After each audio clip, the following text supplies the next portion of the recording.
Selamat pagi, Mbak. Alhamdulillah baik. Baik, terima kasih udah berkenan hadir. Ini ditunggu-tunggu banget nih oleh Sobat Nusantara Entrepreneurs untuk berbagi ilmu dan pengalaman di webinar kali ini. Baik, sebelum dimulai, izinkan saya mengingatkan Sobat Nusantara Entrepreneurs selama sesi paparan, Bapak Ibu bisa mengajukan pertanyaan di kolom chat.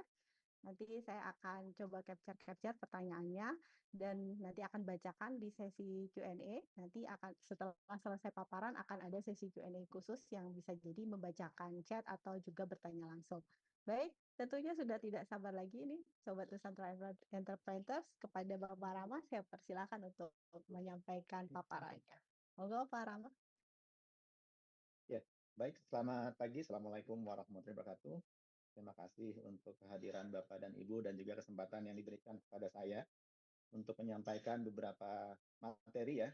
Topik kita kali ini adalah kaitan dengan enterprise arsitektur yang tadi mungkin sudah disampaikan juga oleh Pak Dharma ya. Jadi dari beberapa aspek-aspek yang nanti kita lihat, yang nanti kita implementasikan juga untuk kebutuhannya PT Perkebunan Nusantara Group, sehingga nanti diharapkan bisa mendapatkan landscape arsitektur yang clear ya, cukup jelas dari aspek bisnis, kemudian data, aplikasi, dan juga teknologi. Oke, mungkin saya izin share screen ya Bapak dan Ibu.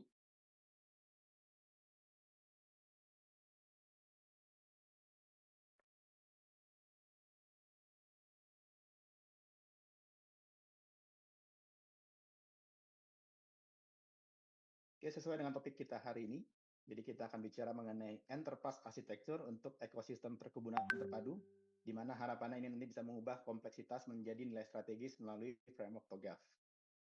Nah, sebetulnya kalau kita bicara soal enterprise arsitektur, sudah ada regulasi yang mendasarinya. Nah, terutama untuk konteks BUMN, ini kita lihat ada 3 yang umum ya Pak ya.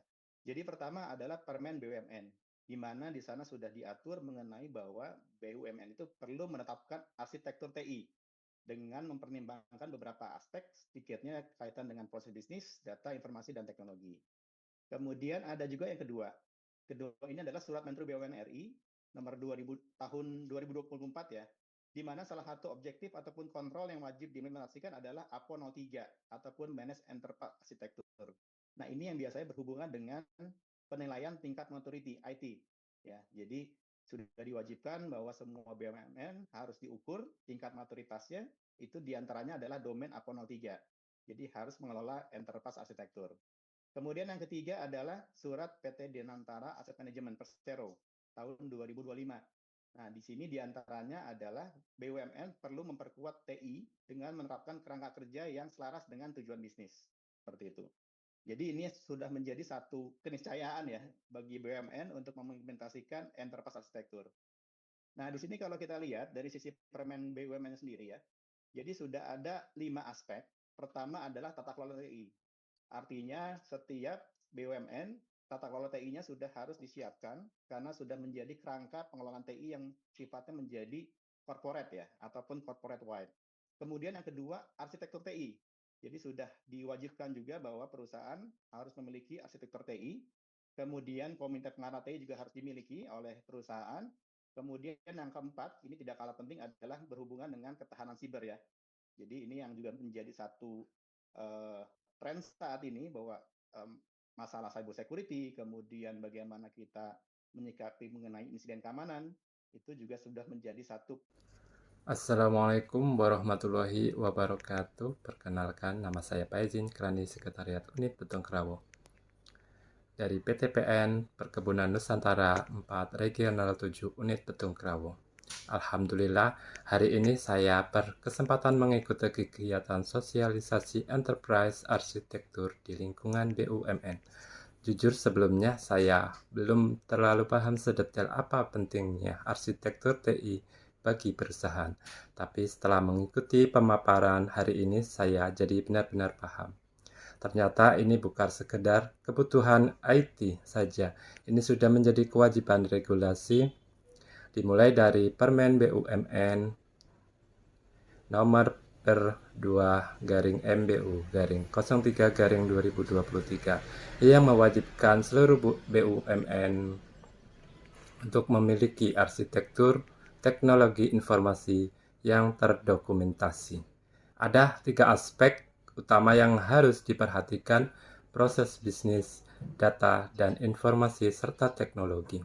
Kemudian diperkuat lagi dengan Surat Menteri BUMN nomor S/562/MBU/DSI/10/2024 yang menegaskan bahwa salah satu kontrol wajib yang harus diimplementasikan adalah APO 03 Managed Enterprise Architecture.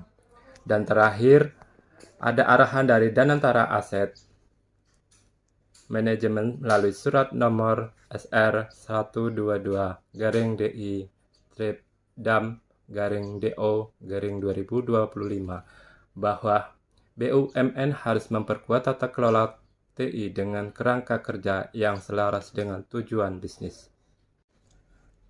Dari sosialisasi ini saya belajar 5 hal penting yang harus ada di BUMN. Pertama, tata kelola TI sebagai kerangka pengelolaan. Kedua, arsitektur TI sebagai blueprint perusahaan. Ketiga, komite pengarah TI untuk pengawasan strategi.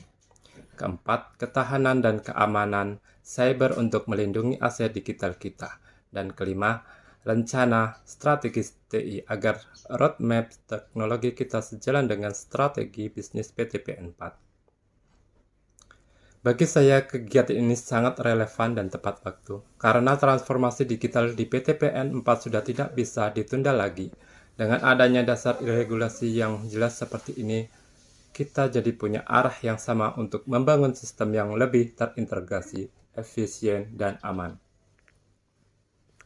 Saya mengapresiasi panitia dan permateri yang sudah menyampaikan materi dengan sangat runtut dan mudah dipahami. Semoga ilmu yang kita dapat hari ini bisa diimplementasikan di unit kerja masing-masing. Mari bersama-sama kita wujudkan PTPN 4 yang lebih modern dan berdaya saing. Wassalamualaikum warahmatullahi wabarakatuh.